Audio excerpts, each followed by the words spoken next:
ಸ್ನೇಹಿತರೆ ನಮಸ್ತೆ. ನಾನು ರಾಜು ಮಲ್ನಾಡ್ ನಿಮ್ಮ ಜೊತೆ ಮಾತಾಡ್ತಾ ಇದ್ದೀನಿ.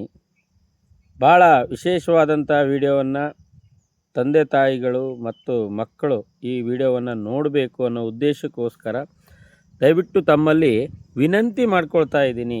ಯಾಕೆ ಮಾತು ಹೇಳ್ತಾ ಇದ್ದೀನಿ ಅಂತ ಹೇಳಿದ್ರೆ, ಈ ವಿಡಿಯೋವನ್ನು ಸಾಕಷ್ಟು ಜನರಿಗೆ ಶೇರ್ ಮಾಡಿ, ಜೊತೆಗೆ ಮಕ್ಕಳು ದಾರಿ ತಪ್ಪುವಾಗ ತಂದೆ ತಾಯಿಗಳು ಎಷ್ಟು ಜವಾಬ್ದಾರಿಯುತವಾಗಿ ತಮ್ಮ ಮಕ್ಕಳ ಜವಾಬ್ದಾರಿಯನ್ನು ನಿರ್ವಹಿಸಬೇಕು, ದಾರಿ ತಪ್ಪದ ಹಾಗೆ ಅವರನ್ನು ರಕ್ಷಣೆ ಮಾಡಬೇಕು ಅನ್ನೋದನ್ನು ನಾನು ಈ ಹಿಂದೆ ಹಲವಾರು ವಿಡಿಯೋಗಳನ್ನು ತಮ್ಮ ಮುಂದೆ ತಂದಿದ್ದೀನಿ. ಆಲ್ರೆಡಿ ಹೇಳಿದ್ದೀನಿ ಯಾವ್ಯಾವ ವಿಷಯಗಳನ್ನು. ಮಕ್ಕಳರಿಗೆ ಮೊಬೈಲ್ ಕೊಡೋದರಿಂದ ಆಗುವ ದುರ್ಘಟನೆಗಳಿಗೆ ಪಾಲಕರು ಏನೆಲ್ಲ ಹೊಣೆ ಹೊರಬೇಕಾಗುತ್ತೆ ಅನ್ನೋದನ್ನು ನಾನು ಈ ಹಿಂದೆನೂ ತಿಳಿಸಿದೆ. ಇವತ್ತು ಅದೇ ರೀತಿಯ ಹೊಸ ವಿಡಿಯೋವನ್ನು ತಮ್ಮ ಮುಂದೆ ಗಮನಕ್ಕೆ ತರ್ತಾಯಿದ್ದೀನಿ. ಒಂದು 2 ದಿನದ ಹಿಂದೆ ಕೊಪ್ಪಳದ ಹೊಸ ಅಯೋಧ್ಯೆ ನಗರದಲ್ಲಿ ಒಂದು ಘಟನೆ ನಡೆದಿರೋದನ್ನು ನಾನು ಎಲ್ಲ ತಂದೆ ತಾಯಿಗಳಿಗೆ ಮತ್ತು ಮಕ್ಕಳಿಗೆ ಈ ವಿಡಿಯೋವನ್ನು ತಿಳಿಸ್ಲಿಕ್ಕೆ ಇಷ್ಟಪಡ್ತಾಯಿದ್ದೀನಿ. ನೋಡಿ, ಎಲ್ಲ ಸ್ನೇಹಿತರೆ, ಅಂದರೆ ತಂದೆ ತಾಯಿಗಳೇ, ಪಾಲಕರೇ, ಪೋಷಕರೇ, ಮಕ್ಕಳಿಗೆ ನೀವು ದಯವಿಟ್ಟು ಮೊಬೈಲನ್ನು ಕೊಡುವಾಗ ದಯವಿಟ್ಟು ಜಾಗ್ರತೆಯನ್ನು ವಹಿಸಿ. ಕೊಪ್ಪಳದ ಈ ಘಟನೆಯನ್ನು ನಾನು ನಿಮಗೆ ಹೇಳಬೇಕು ಅಂತ ಹೇಳಿದರೆ, ಕೊಪ್ಪಳದ ಹೊಸ ಅಯೋಧ್ಯೆ ನಗರದಲ್ಲಿ ಏನು ತಂದೆ ತಾಯಿಗಳಿಗೆ ಗೊತ್ತಿರದಿದ್ದಾಗೆ ಮಗ ವಿಪರೀತ ಆನ್ಲೈನ್ ಗೇಮನ್ನು ಆಡ್ತಾಯಿದ್ದ. ಆದರೆ ತಂದೆ ತಾಯಿಗಳು ಈ ವಿಷಯವನ್ನು ಗೊತ್ತಾಗಿ ಅವನಿಗೆ ಸಾಕಷ್ಟು ಬುದ್ಧಿವಾದ ಹೇಳಿದ್ದಾರೆ. ಆದರೆ ಆ ಬುದ್ಧಿವಾದವನ್ನು ಅವನು ಕೇಳಲಿಕ್ಕೆ ತಯಾರಿಲ್ಲ. ಯಾಕಂತಂದರೆ ಈ ಬೆಳೆಯುವ ವಯಸ್ಸಿನಲ್ಲಿ ಆನ್ಲೈನ್ ಗೇಮಿಗೆ ಏನು ಒಳಗಾಗಿರ್ತಾರೆ ಮಕ್ಕಳು, ಅವರಿಗೆ ತಂದೆ ತಾಯಿಗಳಿಗಿಂತನೂ ಸಾಕಿ ಬೆಳೆಸಿದ ಪಾಲಕ ಪೋಷಕರು ಮುಖ್ಯ ಆಗೋದಿಲ್ಲ.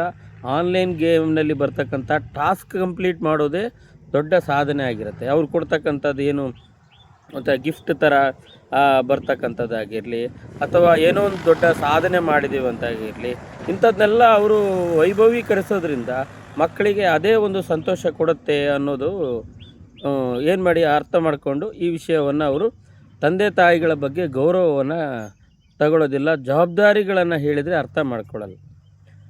ಇವನೇನು ಮಾಡಿದ್ದಾನೆ ಹುಡುಗ ಅಂತ ಹೇಳಿದರೆ, ಯಾವಾಗ ಇವರು ಬೈದಿದ್ದಾರೆ, ನೀನು ಇದು ಮಾಡೋಂಗಿಲ್ಲ, ಹೀಗೆ ಮಾಡಿದರೆ ಪ್ರಾಬ್ಲಮ್ ಆಗ್ತದೆ ಅಂತ ಏನು ಅವರಿಗೆ ಹೇಳಿದ್ದಾರೆ, ಆವಾಗ ಅವನು ಒಂದು ಪ್ಲ್ಯಾನ್ ಮಾಡಿದ್ದಾನೆ.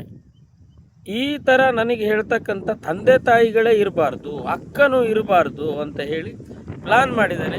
ಎಲ್ಲರೂ ಊಟ ಮಾಡಿ ಮಲಗಿದ ಸಂದರ್ಭದಲ್ಲಿ ಇವನು ಮಧ್ಯರಾತ್ರಿ ಸುಮಾರಿಗೆ 2 ಕಡೆ ಬಾಗಿಲನ್ನು ಬಂದ್ ಮಾಡಿ, ಅಂದರೆ ಹೊರಗಡೆಯಿಂದ ಬರ್ತಕ್ಕಂಥ 2 ಕಡೆಯ ಬಾಗಿಲುಗಳನ್ನು ಬಂದ್ ಮಾಡಿ, ತಂದೆ ತಾಯಿಗಳ ಜೊತೆಗಿದ್ದಾಗಲೇ ಚಾಕುವನ್ನು ಇವನೇ ಅಡ್ವಾನ್ಸಾಗಿ ತಗೊಂಡೋಗಿ ಇಟ್ಕೊಂಡು ಮಧ್ಯರಾತ್ರಿ ಎಲ್ಲರೂ ಮಲಗಿದ ತಕ್ಷಣವೇ ಒಬ್ಬರಾದ ಒಬ್ಬರಿಗೆ ಚಾಕು ಹಾಕಿದ್ದಾನೆ.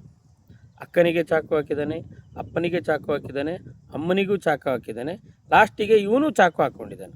ಆದರೆ ಸ್ಪಾಟಲ್ಲೇ ಅವನ ಅಕ್ಕ ಅಲ್ಲೇ ತೀರೋದ್ರು, ಆಸ್ಪತ್ರೆಯಲ್ಲಿ ಅವನ ತಂದೆ ತೀರೋದ್ರು. ಆನಂತರ ಅವರ ತಾಯಿನೂ ಸಮೇತ ಆಸ್ಪತ್ರೆಯಲ್ಲಿ ಇದ್ದಾರೆ. ಇವನು ಗಂಭೀರ ಸ್ಥಿತಿಯಲ್ಲಿದ್ದಾನೆ ಅಂತ ಹೇಳ್ತಾರೆ.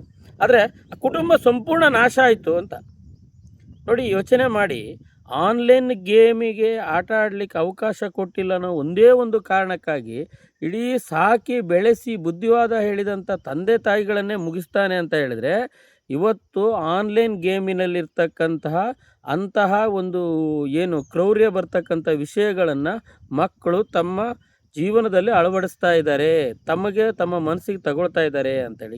ನಾನು ಕೇಳಿದ್ದೀನಿ, ಕೆಲವೊಂದು ಗೇಮ್ಗಳಲ್ಲಿ ಅವರು ಶೂಟ್ ಮಾಡೋದು, ಆ ಕೋಣೆಯಲ್ಲಿ ಅವನು ಅಡಗಿದ್ದಾನೆ, ಈ ಕೋಣೆಯಲ್ಲಿ ಅಡಗಿದ್ದಾನೆ, ಅವನೇನು ಹೊಡೆದಾಕಬೇಕು, ಇವನನ್ನು ಹೊಡೆದಾಕು ಅಂತೇಳಿ ಆ ಕಡೆ 4 ಜನ ಮೊಬೈಲಲ್ಲಿ ಆಟ ಆಡ್ತಿರ್ತಾರೆ, ಇವರು 4 ಜನ ಮೊಬೈಲಾಗಿ ಆಟ ಆಡ್ತಾರೆ. ಅಂದರೆ ಆ ಕ್ರೌರ್ಯವೇ ಸಮೇತ ಸಾಕಿ ಬೆಳೆಸಿದರ ಮೇಲೆ ಅವರು ತೀರಿಸ್ತಾರೆ ಅಂತ ಹೇಳಿದರೆ ಮಕ್ಕಳ ಮನಸ್ಥಿತಿ ಎಷ್ಟು ವಿಚಿತ್ರವಾಗಿದೆ ಅಂತೇಳಿ. ಅದಕ್ಕಾಗಿ ನಾನು ದಯವಿಟ್ಟು ತಂದೆ ತಾಯಿಗಳಲ್ಲಿ ರಿಕ್ವೆಸ್ಟ್ ಮಾಡ್ತಕ್ಕಂಥದ್ದು ಒಂದೇ ಅಂತ ಹೇಳಿದ್ರೆ, ನಿಮ್ಮ ಮಕ್ಕಳು ಮೊಬೈಲ್ ಯೂಸ್ ಮಾಡ್ತಾ ಇದ್ದಾರೆ ಅಂತ ಹೇಳಿದ್ರೆ ದಯವಿಟ್ಟು ಅವತ್ತಿನ ನಿಮ್ಮ ಯೂಟ್ಯೂಬ್ ಆಗಿರಲಿ ಅಥವಾ ಗೇಮಿಂಗ್ ಆಗಿರಲಿ, ಯಾವುದೇ ಹಿಸ್ಟ್ರಿಯನ್ನು ದಯವಿಟ್ಟು ಅವತ್ತಿಂದ ಅವತ್ತೇ ನೋಡಿ. ಅವರ ಮೊಬೈಲಿಗೆ ಬರ್ತಕ್ಕಂಥ ಎಲ್ಲ ಸಂದೇಶಗಳನ್ನು ನಿಮ್ಮ ಇಮೇಲ್ ಐ ಡಿಗೆ ಟ್ರಾನ್ಸ್ಫರ್ ಮಾಡ್ಕೊಳ್ಳಿ. ಅವರಿಗೆ ಇಮೇಲಿಗೆ ಮೆಸೇಜ್ ಬರೋ ಹಾಗೆ ಮಾಡಿ. ಆಮೇಲೆ ಅವರಿಗೆ ಬರ್ತಕ್ಕಂಥ ಯಾವುದೇ ಸಂದೇಶಗಳಿದ್ದರೂ ಸಮೇತ ಅವು ನಿಮಗೆ ಬರೋ ಹಾಗೆ ಅವನ್ನು ನೀವು ಟ್ರಾನ್ಸ್ಫರ್ ಮಾಡ್ಕೊಳ್ಳಿ. ಆವಾಗ ಮಕ್ಕಳು ಯಾವ ಮನಸ್ಥಿತಿಯಲ್ಲಿದ್ದಾರೆ ನೋಡಲಿಕ್ಕೆ ಅವರು ಚೆನ್ನಾಗಿ ಮಾತಾಡ್ಬೋದು, ಯಾರಿಗೂ ಮಾತಾಡದೇ ಇರ್ಬೋದು. ಆದರೆ ಮೊಬೈಲ್ಗಳಲ್ಲಿ ಅವರ ಕರಾಳತೆ, ಮೊಬೈಲ್ಗಳಲ್ಲಿ ಅವರು ಏನು ಮಾಡಿರ್ತಕ್ಕಂಥದ್ದು ಎಲ್ಲ ವಿಚಾರಗಳು ಗೊತ್ತಾಗುತ್ತೆ. ಅವರು ಎಲ್ಲಿ ಹಣಕಾಸಿನ ವ್ಯವಹಾರ ಮಾಡ್ತಾ ಇದ್ದಾರೆ ಅದನ್ನು ಗಮನಿಸಿ. ಯಾಕಂತಂದರೆ ಆನ್ಲೈನ್ ಗೇಮ್ಗಳನ್ನು ಆಡಬೇಕು ಅಂದರೆ ಅವ್ರು ಎಷ್ಟೋ ದುಡ್ಡು ಕಟ್ಟಬೇಕಾಗುತ್ತೆ. ಓದೋ ವಯಸ್ಸಲ್ಲಿ ಅವರು ಗೇಮಿಗೆ ಒಳಪಡ್ತಾ ಇದ್ದಾರೆ ಅಂತಂದರೆ ಅವ್ರಿಗೆ ಬೇಕಾದಂಥ ದುಡ್ಡನ್ನು ಮನೆಯಲ್ಲಿ ಅವಶ್ಯಕತೆಗಿಂತ ಜಾಸ್ತಿ ಕೇಳ್ತಾ ಇದ್ದಾರೆ ಅಂದರೆ ಅದನ್ನು ಸ್ಟಡಿ ಮಾಡಿ ಏನಕ್ಕೆ ದುಡ್ಡು ಕೇಳ್ತಾ ಇದ್ದಾರೆ. ಕೆಲವರು ATMಗೆ ದುಡ್ಡು ಬೇಕು ಅಂತ ಹಾಕ್ತಾರೆ, ATM ಮುಖಾಂತರ ಅವರು ಟ್ರಾನ್ಸ್ಫರ್ ಮಾಡ್ಕೊಳ್ತಾ ಇರ್ತಾರೆ.